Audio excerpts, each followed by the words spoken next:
समस्या नंबर 1, इस फ़िल्म में इस कदर वायलेंस और इस कदर अग्रेशन है कि पूरे तरीके से जब आप फ़िल्म देखकर लौटते हैं, तो न सिर्फ़ कि आप एक ख़ास समुदाय से नफ़रत करते हैं, उस समुदाय के जितने भी सिंबल्स हैं उनसे नफ़रत करते हैं, उनकी भाषा से, उनके रहन-सहन से, उनके बिलीफ सिस्टम से, बल्कि आप किसी भी चीज़ से नफ़रत कर सकते हैं। हिंसा के बाद हिंसा सबसे बड़ी समस्या है। दूसरी सबसे बड़ी समस्या है कि पाकिस्तान के नाम पर मुसलमानों का विरोध, कि जिस तरह से इस फ़िल्म में मुस्लिम संकेतों का इस्तेमाल किया गया है, चाहे अल्लाह अकबर जैसे पाक नारे का गलत इस्तेमाल किया गया हो कि आतंकवादी चिल्ला के कह रहे हैं अल्लाह अकबर, या नमाज पढ़ के एक छोटा टीनेज लड़का जाके आतंकवादी घटना को अंजाम देता है। इसके अलावा खतना का जिस तरह से बहुत ही भद्दे तरीके से उसका रेफरेंस दिया गया है इस फिल्म में, कि राष्ट्रवाद का मतलब, भारत के राष्ट्रवाद का मतलब, आप सोचिए कि हमारे जो बुजुर्ग हैं, हमारे राष्ट्र निर्माता गांधी, नेहरू, आज़ाद, अंबेडकर, इन सब ने हमारे लिए जो कुर्बानियाँ दी, इस नए राष्ट्र का निर्माण किया। 80 साल इस राष्ट्र को होने जा रहे हैं। क्या इसलिए किया कि हमारी पूरी देशभक्ति और राष्ट्रभक्ति सिर्फ एक राष्ट्र से नफरत करने में गुजर जाए? बहुत ही संकीर्ण और भद्दी और मर्दवादी और बहुत ही श्रिल एक तरह का नेशनलिज्म है, वो दिखाया गया है। नमस्कार, मनोरंजन की दुनिया में इन दिनों एक नई फिल्म ने पूरे भारत ही नहीं बल्कि उपमहाद्वीप में सनसनी मचा दी है। म्यूजिक ज़बरदस्त है, इतना कि थिएटर हिल जाए। एक्टिंग भी इतनी शानदार है, खासकर अक्षय खन्ना ने तो कहा जाए तो पूरा का पूरा मुशायरा एक तरह से उन्होंने लूट लिया है। लेकिन कहानी सिर्फ यहीं तक अच्छी लगती है, क्योंकि इसके बाद जो शुरू होता है वो है असली मसला कि आखिर परेशानी क्या है फ़िल्म में। धुरंधर नाम की ये फ़िल्म, जिसने पाकिस्तान, उस पे पाकिस्तान की सरकार, उसकी फ़ौज और आईएसआई के जो भारत विरोधी जो कारनामे हैं उनको अच्छे तरीके से एक्सपोज़ करती है और दर्शकों में एक तरह की राष्ट्रवाद की भावना जगाती है। लेकिन जब आप थिएटर के अंदर बैठे 2.5 नहीं बल्कि पूरे 3.5 घंटे इस फ़िल्म को झेलेंगे, तो आपको ये पता चलेगा कि ये फ़िल्म नहीं, शुद्ध प्रीमियम प्रोपेगेंडा है। अब आप देखेंगे कि आपने ये फ़िल्म, आप सोचेंगे कि आखिर देखी तो क्यों देखी? तो सुनिए, मैं कभी-कभी मनोरंजन के लिए फ़िल्में ज़रूर देखती हूँ, लेकिन फ़िल्मों के रिव्यू लिखना ये मेरे काम का हिस्सा नहीं है। जब तक कि ये फ़िल्म किसी हमारे सामाजिक किसी परिप्रेक्ष्य में या राजनीति पे असर ना डाले, मैं उन्हीं फ़िल्मों को अहमियत देती हूँ जो समाज और राजनीति को इम्पैक्ट करती हैं। और ये एक उसी तरह की फ़िल्म है जिसकी कामयाबी पहले से ही टूटते और बिखरता हुआ जो भारतीय समाज है उसमें एक आखिरी धक्का दे रही है। इस फ़िल्म में एक नहीं बल्कि मेरी नज़र में इस फ़िल्म में दर्जनों समस्याएं हैं और इनको अनदेखा जी, करना जी, आज की बिल्कुल। तारीख में बेहद ख़तरनाक हुँ, होगा। हुँ। हम किसी के पास ये लग्ज़री नहीं है, क्योंकि हमारा समाज जिस मुहाने पे खड़ा हुआ है वो बेहद ख़तरनाक मुहाना है। इस फ़िल्म की कई परतें आने वाले कुछ मिनटों में मैं आपके लिए खोलने वाली हूँ। 3.5 घंटे की ये तकलीफ़ और अज़ियत मैंने सही है, ताकि आपको ये ना सहना पड़े और आपको अपनी ऊर्जा और अपना वक़्त ना लगाना पड़े। इसके लिए मैंने आपके लिए ये कुर्बानी दी। आइए शुरुआत करते हैं कि इस फ़िल्म का असली ज़हर क्या है? क्यों मैं ये कह रही हूँ कि बाज़ार में ज़हर का एक नया इंजेक्शन आया है और भारतीय समाज में ये छिपा नहीं बल्कि बहुत खुला हुआ ये प्रोपेगेंडा है। कई स्तरों पर बिल्कुल, इसका बिल्कुल। संदेश इतना ख़तरनाक है कि हज़ारों घंटे का जो ब्रॉडकास्ट है टेलीविज़न चैनल का, न्यूज़ का, वो अपने आप में इतना ख़तरा नहीं लाता जितना कि ये एक फ़िल्म इस ख़तरे को अंजाम दे रही है।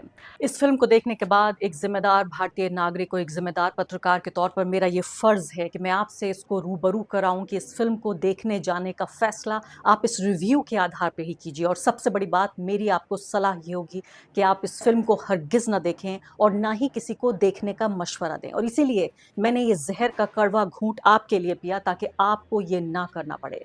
समस्याएँ क्या हैं इस फ़िल्म में? समस्या नंबर 1, इस फ़िल्म में इस कदर जी, वायलेंस जी, और इस कदर बिल्कुल। अग्रेशन है कि पूरे तरीके से जब आप फ़िल्म देखकर लौटते हैं, तो न सिर्फ़ कि आप एक ख़ास समुदाय से नफ़रत करते हैं, उस समुदाय के जितने भी सिंबल्स हैं उनसे नफ़रत करते हैं, उनकी भाषा से, उनके रहन-सहन से, उनके बिलीफ सिस्टम से, बल्कि आप किसी भी चीज़ से नफ़रत कर सकते हैं। आपके अंदर, आपके खून में उबाल लाने के लिए इस कदर इंग्रीडिएंट्स इस फ़िल्म में डाले गए हैं कि बेहद ख़तरनाक एक फ़ॉर्मूला है।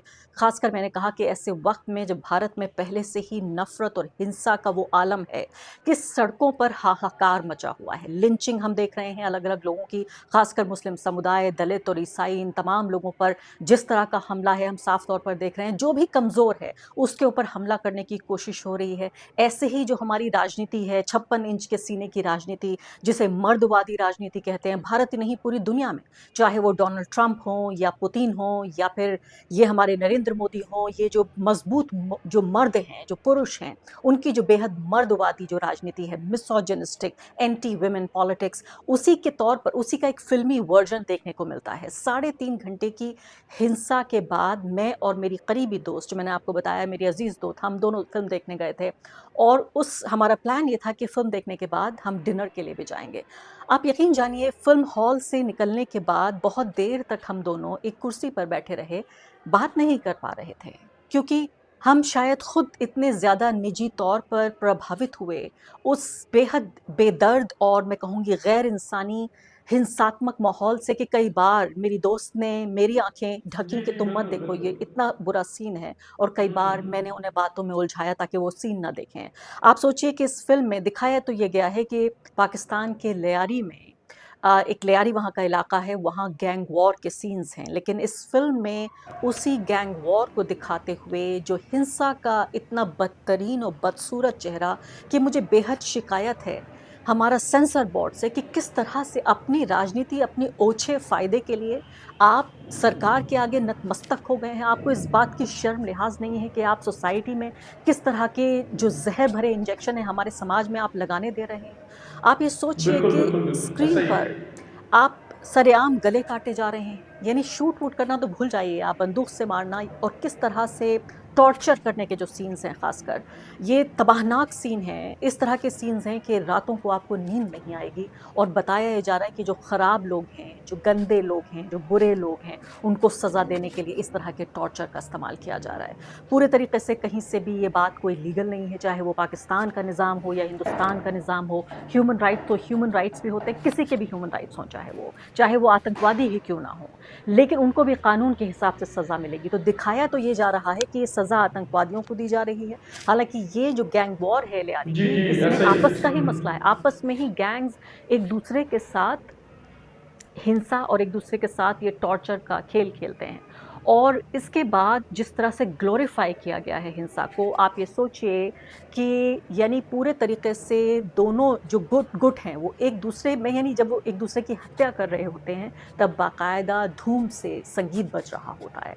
तो संगीत के साथ वायलेंस का ये ख़तरनाक मिक्सचर है। दूसरी बड़ी बात कि किस तरह से पाकिस्तान विरोध के नाम पर मुस्लिम विरोध, इस फिल्म की सबसे बड़ी समस्या हिंसा के बाद, हिंसा सबसे बड़ी समस्या है। दूसरी सबसे बड़ी समस्या है कि पाकिस्तान के नाम पर मुसलमानों का विरोध। अब मुझसे लोग कई ट्विटर पर सवाल पूछ रहे हैं, मुझे बुली कर रहे हैं, मुझे टीज़ कर रहे हैं, परेशान करने की कोशिश कर रहे हैं, बाकायदा पूरे वीडियो प्रोग्राम्स मेरे ऊपर बनाए जा रहे हैं कि मुझे धुरंधर क्यों पसंद नहीं है, चूँकि पाकिस्तान की आलोचना हो रही है। शर्म आनी चाहिए इन लोगों को कि जिस तरह से इस फिल्म में मुस्लिम संकेतों का इस्तेमाल किया गया है, चाहे अल्लाह अकबर जैसे पाक नारे का गलत इस्तेमाल किया गया हो, कि आतंकवादी चिल्ला के कह रहे हैं अल्लाह अकबर, या नमाज पढ़ के एक छोटा टीनेज लड़का जाके आतंकवादी घटना को अंजाम देता है। इसके अलावा खतना का जिस तरह से बहुत ही भद्दे तरीके से उसका रेफरेंस दिया गया है इस फिल्म में, जो मुस्लिम संकेत हैं यानी कि पहनावा, ओढ़ावा, ये सब मिलाकर जिस तरह से इस फिल्म में दिखाया गया है कि मुसलमान कितने घटिया और वायलेंट होते हैं। और मैं यही सोच रही थी कि पाकिस्तान का जिक्र है तो जाहिर है हमज़ा नाम होगा, रहमान नाम होगा, मलिक नाम होगा, कोई नाम श्याम तो नहीं हो सकता, कोई नाम सुरेश तो नहीं हो सकता, कोई नाम कुछ विकास तो नहीं हो सकता। और जब भी यहाँ पर खासकर जी, जी, बहुसंख्यक बिल्कुल, समुदाय के बिल्कुल। जो हमारे भारतीय नागरिक हैं, जब अपने हुँ। मुस्लिम पड़ोसी को देखेंगे, किसी का नाम हमज़ा भी होगा, रहमान भी होगा, मलिक भी होगा, और भी नाम होंगे, उनको जब वो देखेंगे तो सीधे तौर पर वो इस बात से सीधे रिलेट कर पाएंगे कि पाकिस्तानी ख़राब होता है, पाकिस्तानी उनसे बहुत दूर रहता है। ज़्यादातर भारतीय ना कभी पाकिस्तान गए हैं और हो सकता है कभी ना जाएं, लेकिन पड़ोस में रहने वाला जो मुसलमान है, रास्ते में मिल जाने वाला मुसलमान है, जो ट्रेन में या बस में सफ़र करने वाला जो मुसलमान है, उस मुसलमान से नफ़रत करना तो बेहद आसान है। जब हमारी राजनीति, पूरी की पूरी राजनीति ये चाहती है, हमारे टीवी चैनल्स ये चाहते हैं, हमारा पूरा का पूरा समाज का एक बड़ा धड़ा तैयार हो रहा है, हो चुका है, और ऐसे में ये एक फ़िल्म आके मैंने कहा कि हमारे समाज को आखिरी धक्का दे देती है। इसके बाद मेरी समस्या इस बात से है कि राष्ट्रवाद या देश प्रेम, उसकी इतनी भद्दी और संकीर्ण परिभाषा गढ़ी गई है कि राष्ट्रवाद का मतलब, भारत के राष्ट्रवाद का मतलब, आप सोचिए कि हमारे जो बुजुर्ग हैं, हमारे राष्ट्र निर्माता गांधी, नेहरू, आज़ाद, अंबेडकर, इन सब ने हमारे लिए जो कुर्बानियाँ दी, इस नए राष्ट्र का निर्माण किया। 80 साल इस राष्ट्र को होने जा रहे हैं। क्या इसलिए किया कि हमारी पूरी देशभक्ति और राष्ट्रभक्ति सिर्फ एक राष्ट्र से नफरत करने में गुजर जाए? बहुत ही संकीर्ण और भद्दी और मर्दवादी और बहुत ही श्रिल एक तरह का नेशनलिज्म है वो दिखाया गया है कि आप बहुत बड़े राष्ट्रवादी हैं अगर आप पाकिस्तान से नफरत करते हैं। इसका मतलब ये नहीं है कि आप गरीबों की सहायता करें, आप भारत के विकास की बात करें, आप भारत में बराबरी की बात करें, आप पत्रकारों के और आम लोगों की बोलने की आज़ादी की बात करें, जातिवाद को खत्म करें, दहेज प्रथा खत्म हो, महिलाओं को अधिकार मिले। इस सब के लिए नहीं, हिंदू जो जगाने का काम हो रहा है वो इसलिए हो रहा है कि वो पाकिस्तान से नफरत करेगा। पाकिस्तान से नफरत कीजिए, आईएसआई से नफरत कीजिए, मिलिट्री से, सरकार से, जो लोग भारत विरोधी कारनामों को अंजाम दे रहे हैं उनसे नफरत की जानी चाहिए। लेकिन क्या इसी एक छोटी सी परिभाषा में अपने राष्ट्रवाद को हम पूरे तरीके से लपेट देंगे या निपटा देंगे कि यही हमारा राष्ट्रवाद है? अगली बात आती है कि किस तरह से राष्ट्रवाद के बाद जो मौजूदा सत्तारूढ़ पार्टी है उसका बहुत ही खुले तौर पर प्रोपेगेंडा किया गया है। मैं तो सोच रही थी कि ये तो बहुत बुरी खबर है न्यूज़ चैनल्स के लिए और न्यूज़ चैनल्स के 5 स्टार एंकर्स के लिए। दिन रात बेचारे इतनी मेहनत करते हैं लेकिन पूरे तरीके से वो काम नहीं कर पा रहे हैं। वो एक अच्छा माहौल तैयार नहीं कर पा रहे हैं इस मौजूदा सरकार के लिए कि अब बाकायदा जियो यानी अंबानी जी की जो कंपनी है उसको बनानी पड़ रही है इस तरह की फिल्में कि कांग्रेस पार्टी को नीचा दिखाया जाए और बीजेपी की सरकारों को बेहतर दिखाया जाए। तो इसी तरह से फिल्मों के नाम पर सीधे तौर पर खुले-खुले डायलॉग हैं। हमारे पास खुफिया खबर है, लेकिन हम सरकार बदल जाने का इंतज़ार करेंगे और तब जाके ये देंगे जब कोई बेहतर ऐसी सरकार होगी जो हमारे हक़ की होगी, हमारे हित की होगी। इस तरह के डायलॉग्स हैं और ये भी कहा गया है इसमें कि जितना ख़तरा भारत को बाहर के लोगों से है, उतना ही अंदर के दुश्मनों से है। इस तरह के शब्दों का भी सीधे-सीधे इस्तेमाल किया गया है। इसके अलावा प्रोपेगेंडा के तौर पर वही शब्दों का इस्तेमाल किया गया कि ये नया भारत है, ये घर में घुसता है, घर में घुस के मारता है। इस तरह की श्रील भाषा का इस्तेमाल। और आप ये देखिए कि आखिरी बात इसमें ये है कि किस तरह से इनटॉलरेंस, और मुझे बिल्कुल हैरानी नहीं होगी अगर कल को ये पता चले कि फिल्म निर्माताओं ने बाकायदा लोगों को पैसे दिए हैं, इस बात के लिए फंड किया है कि वो उन लोगों को बुली करें, उन्हें परेशान करें, उनको हरास करें जो लोग इस फिल्म का नेगेटिव रिव्यू दे रहे हैं। ऋतिक रोशन जैसा सुपरस्टार, उन्होंने ये लिखा कि फिल्म बहुत अच्छी लिखी है, उन्होंने कसीदे गढ़े इस फिल्म के और कहा बहुत बेहतरीन फिल्म बनाई गई है। लेकिन इसमें एक समस्या यह है कि मैं इसकी पॉलिटिक्स से सहमत नहीं होता एक ग्लोबल सिटीजन के तौर पर, और हमें अपनी जिम्मेदारी समझनी चाहिए। एक लास्ट में उन्होंने एक सेंटेंस लिख दिया, तो सीधे तौर पर जो उनकी गर्लफ्रेंड है सबा आज़ाद, कहा गया कि उनके पास पासवर्ड है।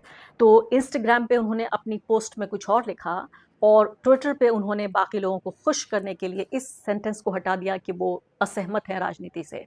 तो इस तरह से उनका मजाक उड़ाया गया कि देखिए कंगना रनावत के पास तो इंस्टाग्राम नहीं, ट्विटर का पासवर्ड है और इंस्टाग्राम का पासवर्ड सबा आज़ाद के पास है। सबा आज़ाद के पुराने वीडियोस जिसमें वो सीए एनआरसी प्रोटेस्ट का समर्थन कर रही हैं वो भी निकाले जा रहे हैं। तो आप ये सोचिए कि किस तरह से भद्दी गंदी भाषा का इस्तेमाल उन लोगों के लिए किया जा रहा है जिन लोगों ने नेगेटिव रिव्यू दिया है, जिन लोगों को ये बात पसंद नहीं आई, ये फिल्म पसंद नहीं आई। और वो मेरे जैसे पॉलिटिकल जर्नलिस्ट नहीं है, वो बाकायदा देश के जाने माने और मशहूर फिल्म क्रिटिक हैं। वो लोग हैं जिनको फिल्म निर्माता, निर्देशक सुनते हैं और उनके आधार पर लोग ये तय करते हैं कि फिल्म देखी जाए या ना देखी जाए। तो पूरा लब्बे-लुबाब इस पूरे वीडियो का ये है कि बेहद खतरनाक ये एक प्योर और प्रीमियम प्रोपेगेंडा है। सरकार और सरकार की आइडियोलॉजी और सरकारी जो पार्टी है फिलहाल सरकार में, उस सत्तारूढ़ पार्टी को फ़ायदा पहुंचाने की पूरे तौर पे कोशिश है। दूसरी बड़ी बात, हिंसा का बहुत गलत इस्तेमाल है, हमारे समाज को और ज़्यादा अग्रेसिव और ज़्यादा बदतर और कट्टर बनाने की ये बहुत ही घटिया कोशिश है। इसके अलावा सीधे तौर पर पाकिस्तान के नाम पर मुस्लिम विरोध फैलाने की और ज़्यादा एक बहुत ही बदतरीन ये कोशिश के तौर पर मैं इसको देखती हूँ।